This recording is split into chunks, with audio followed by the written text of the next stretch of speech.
ఇందాక చికెన్ పులావ్ చేస్తున్నా అని చెప్పిన, ఇగో చికెన్ పులావ్ అయితే రెడీ అయిపోయింది.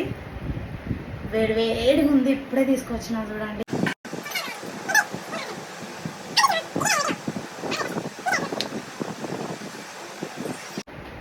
నాకు తెలిసిన వాళ్ళు ఇట్లా నేను వీడియోలో పెట్టుకొని తింటుంటే చూపించుకుంటా తింటుంటే ఊరించుకుంటా తింటావు, నువ్వు తింటుంటే మాకు కూడా నోరు ఊరుతుంది అని చెప్పి అంటున్నారు.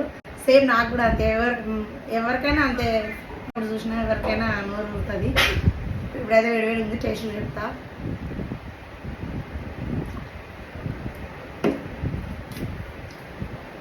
అబ్బా ఇప్పటికి 4-5 సార్లు చేసింటా, కానీ అంతకన్నా బాగుంది. ఇంతకుముందు చేసిన దానికన్నా బాగుంది. మళ్ళీ ఉల్లిగడ్డ కూడా